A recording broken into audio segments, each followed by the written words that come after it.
Right, hey guys, how we doing? Back another video from Totally Not Mark, and today we're checking out him fixing plot holes. So actually I think it's like not even been a week, but it was nearly there. We checked out Mark pointing out every single plot hole in Dragon Ball. So now I think this video is him going to be readdressing those and fixing them. Very intrigued. Let's get into it.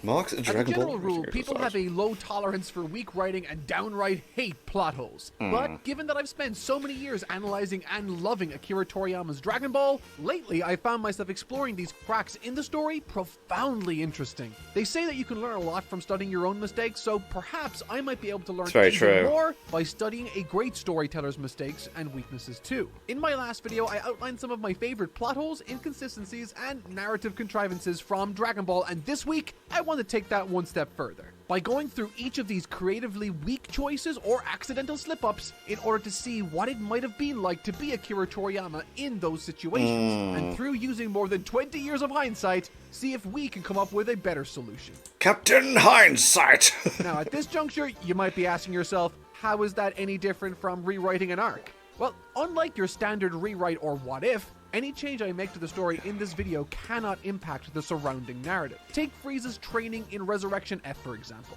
In a few months, Frieza managed to become thousands of times stronger. This was a seemingly harmless decision, but it fundamentally changed how we thought about the Namek Saga. You see, in Dragon Ball Z, Frieza was terrified of an invincible Super Saiyan rising up against him and thus took precautions to prevent such an eventuality from taking place. This made sense in a world where Frieza couldn't get hundreds of times stronger with little effort. However, because of Resurrection F, we now need to ask, why didn't he just do it in the first place? If Frieza was so scared of the Super Saiyan rising up, why did he never train? I mean, he's capable of that, right? And so, in one sentence, Frieza sort of transformed from a compelling, paranoid tyrant archetype into a procrastinator of the highest order. One who would rather risk being killed than put in a single day's worth of effort, apparently. So, here's my solution.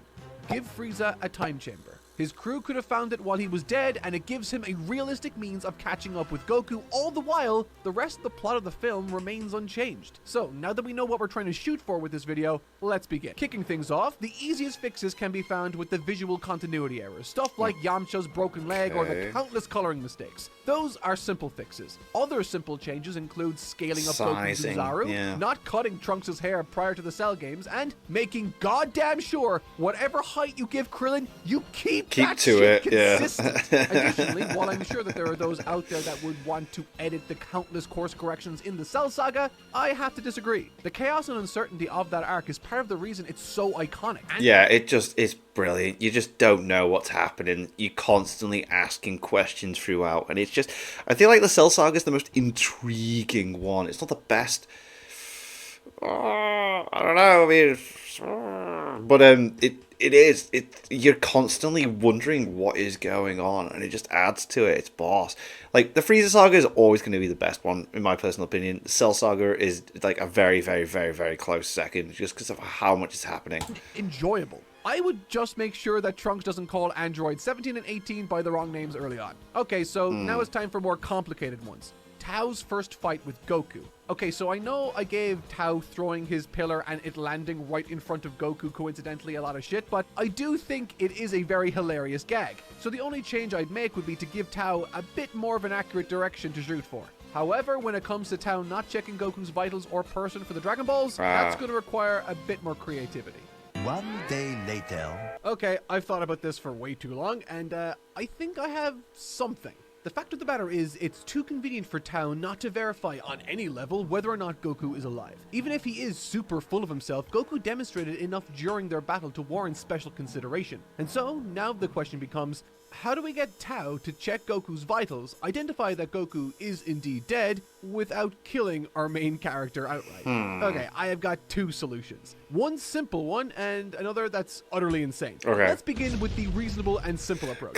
How about, instead of Tao failing to realize he never stopped Goku's heart, he literally does? I mean, why not? Once he checks Goku's vitals and confirms that his heart has indeed stopped beating, he can exit the scene with complete justification, leaving behind the Dragon Ball he didn't ever really know Goku had. And through doing so, gives Upa the chance to perform some sort of resuscitation on Goku, thus restarting his heart. Perfect, right? There you go. That's yeah, the that's simple solution. very simple. What's Now the it's time insane? for the What is the insane version? batshit insane one. Right, what we got?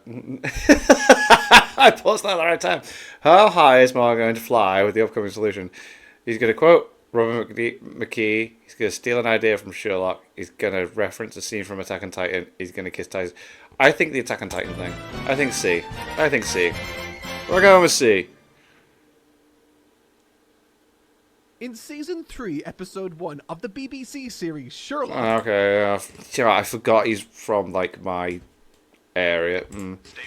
There's a scene where Holmes squeezes a small ball under his armpit to create an illusion for Watson, who is checking his pulse, that he is indeed dead. This sounded like utter bullshit when I first saw it. However, once I took to Google, it seemed that this has been a magic/science trick magicians or dishonest actors have been using for centuries. Oh. It works under the same principle as something like a tourniquet, where, in this case, a ball, when squeezed under the armpit, puts pressure on an artery blocking blood flow to that extremity, effectively removing the pulse for as long as you squeeze tightly. Oh, so you could have just done it with the Dragon Ball. To help this not come out of absolutely nowhere, it could be a trick Roshi plays on Goku and Krillin during their training as a gag. So yeah, maybe Goku, realizing that Tao is too strong and that Karin Tower is nearby, decides to conceal the Dragon Ball Tao doesn't know about under his armpit and uses it to fake his own death, sort of like how Roshi did before. That's actually really freaking cool. Like, that's actually cool. Come on. It is utterly insane and is sort of out of character for Goku on a number of fronts, Yeah. I thought it was funny to share nevertheless.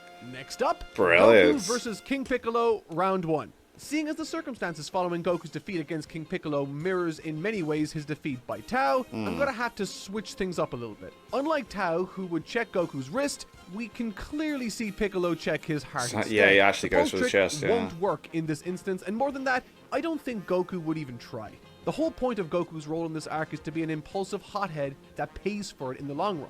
Furthermore, the Dragon Ball Goku has at this point isn't concealed in his person. It's hung around his neck. Clear as day for Piccolo to see. Once again, I have two solutions in mind for this one, and I will begin with the simplest. With Goku's heart having stopped, Piccolo just leaves, like he does in the actual show, allowing Yajirobe to jump in and perform resuscitation techniques to kickstart Goku's heart again. I know, it's happened already, but it's a reasonable solution, and really it shouldn't be the draw of this particular scene. It certainly would feel a lot less random than Goku's heart suddenly and randomly starting up again. However, if you want a more cinematic solution, you could go with my second option. Having defeated Goku convincingly, Piccolo grabs the one-star ball from around his neck. Triggering a surprise attack from Goku, leveraging the little key he has left, he leaps to the side and attempts to get an angle of attack on Piccolo, only for the demon to comfortably dodge and mortally wound Goku in the process with an I-beam through his torso. Now, with the Dragon Ball in his possession, Piccolo has everything he came for. With Goku defeated and fading fast, Piccolo looks down to him with a smile as the young boy inches his hands over his face and says,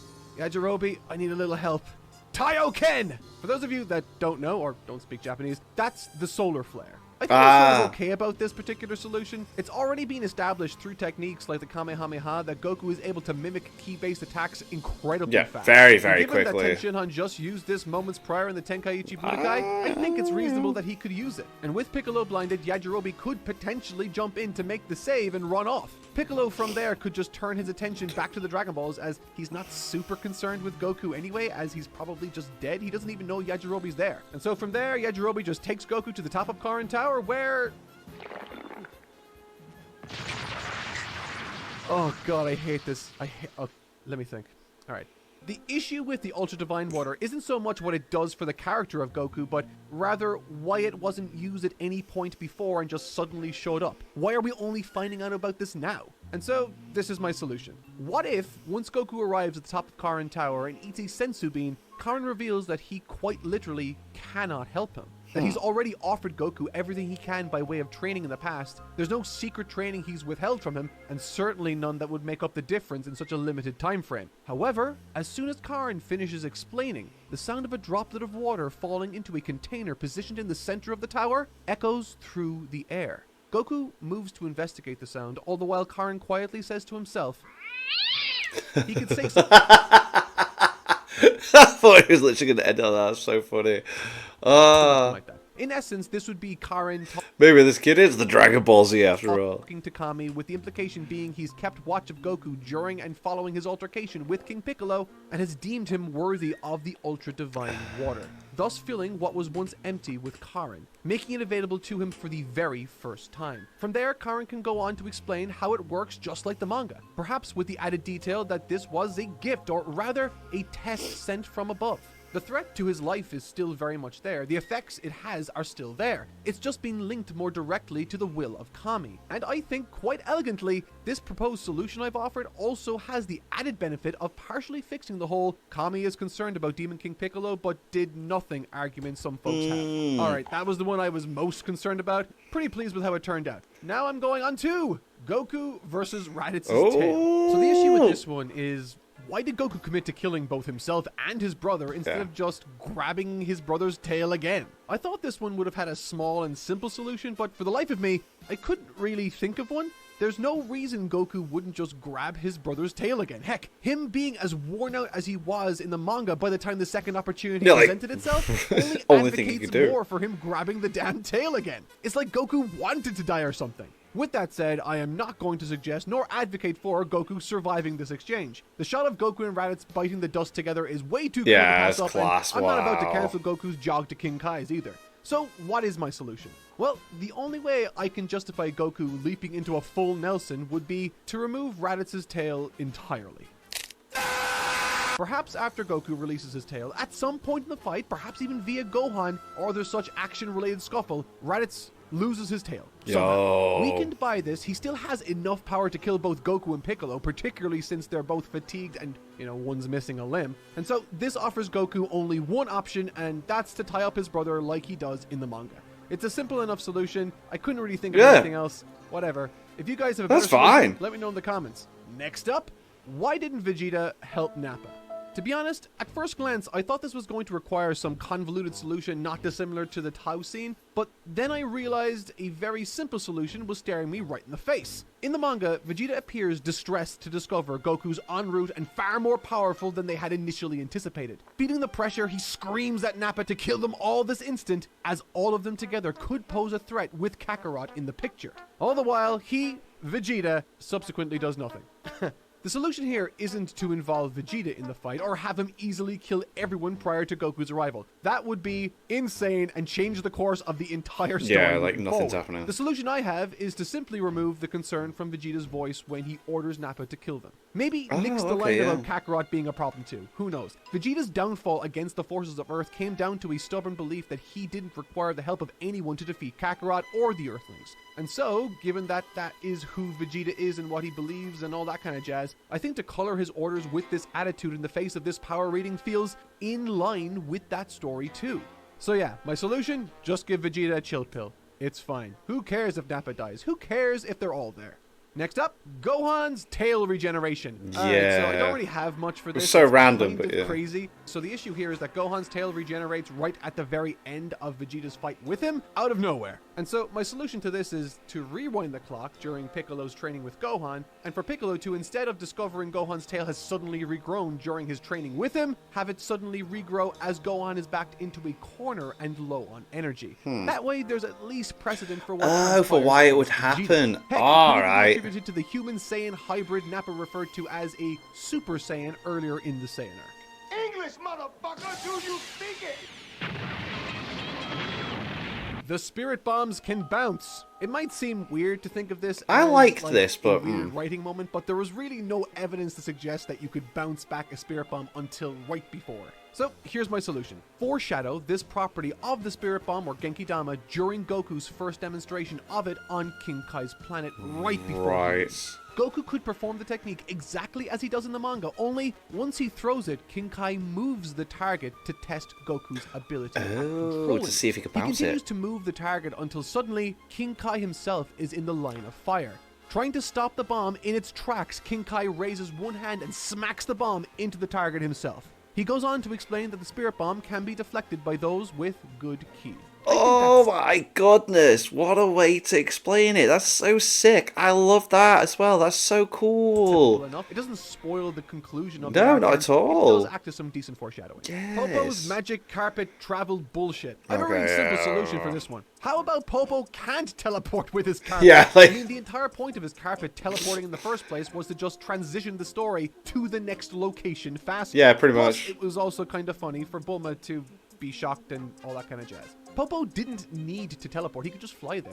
Toriyama probably just thought it was funny, just take and time with it. if it was in any way consequential, we would have seen it more than a single time. Just take in the your series. time So with it. For Yeah, me, just I'm get just gonna there. nix Yeah. it entirely. All right, time for the big Namek fish guy. This big dumb fuck shows up out of nowhere as their get out of jail free card Yep. on Namek. Funnily enough, looking back, I think it's clear that Toriyama wrote this exchange when he realized that he had written himself into a corner accidentally. He wanted Krillin and Gohan to realize Vegeta was on Namek while not alerting Vegeta himself directly. Unfortunately, by the time he realized that that's what he was after, Vegeta's fight with Midoriya had concluded and he didn't have any other option but boom, giant fish Yeah, cannon. like- So, my solution is rather easy because I, again, have like 30 years of hindsight. Midoriya is chasing Krillin and Gohan after they saved Dende. So, why not have Krillin and Gohan realize it's Vegeta after he blindsides Midoriya instead of after the fight concludes? That way, Vegeta is distracted by the battle at hand against Midoriya, all the while Krillin, Gohan, and Dende are granted the time necessary to sneak away out of range. There you Simple. go. Almost as simple as Tarble. So I've got a simple solution for Tarble. Delete him from the Okay. story. No one will miss him. Not the story, not the special, not even his damn wife. And so with that annoying little one out of the way, we move into the fun. Do you know what? Yeah, it doesn't matter at all, does it? Oh, what are we doing here? Final, but by far the largest plot hole of the entire story, the Future Trunks arc of Dragon Ball Super's Spirit Bomb Sword. You might have thought that this would be an easy fix, but what if I told you that I have been working on this solution for almost a full year? No. This scene is so preposterously stupid, with zero thought put into the reasoning behind its conclusion, that I sincerely thought this would be really simple. Going into this video, I really the liked it, but it Undefined didn't One or make Tao sense. or King Piccolo were going to be Like, the ones that caused Yeah, like, I loved it. I thought it was so cool seeing Future Trunks, like, save the day. And then, yeah, after the fact, I was like, how did that even work? Like, even when it's like, you know, it's meant to be like the spirit bomb in his sword. And there's like 5 people left alive on Earth. And they're fighting like the strongest person they've ever fought. How does that work? But yeah, anyway. me the most trouble. But this one is my nemesis because it has no obvious solution. It has no reasonable substitutions to make or straightforward fixes. Yeah. I could just say, hey, let's change it to the way Toriyama did in the manga, but that's depressingly unsatisfying, number one. Number two, it changes too much. And number three, I wanted to see if there was a way I could make this Spirit Sword BS work. This scene, like, it confused an entire generation of Dragon Ball fans. For Trunks to accidentally use the Spirit Bomb would be like a newbie walking into a gym and accidentally qualifying for the Olympics. To say Yeah, I hate okay. this sequence would be an understatement. I spent months trying to find a solution to this one scene. I agonized over it for ages, until finally, I found the perfect solution. In fact, it's a solution that I was so proud of that I, in honor of the late great Akira Toriyama, decided to produce my very own manga chapter to present you all with. What? It's written by me, illustrated by some incredibly talented artists, and next week, I will share with you the solution we came up with and the insanity that was that chapter's production.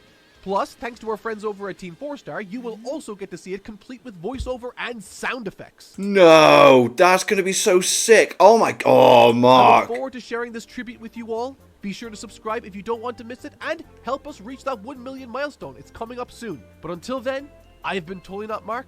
Thank you so much for watching, and I cannot wait to share this with you all. Oh. Yeah, da, da, da. No way. You sneaky bastard. What a way to end that. So he's done another collaboration with Team 4-Star. What? That's so cool. Oh, Jesus Christ. Oh. Oh, I can't wait to see that. I cannot wait to see that. That's going to be so sick. Oh. I can't believe it. That was a cool video anyway as well. Let's not forget what we just watched. There were some really cool fixes, some very simple ones, but I really liked those. The thing under the armpit, that was cool, and then like it made sense to be like, yeah, the Dragon Ball could have just been there. Like, whoa, cool, make it make sense. But like you said, the power of hindsight is a very powerful thing. I can't wait to see this video next week. Oh my god! But anyway, yeah, cool. Thanks for watching.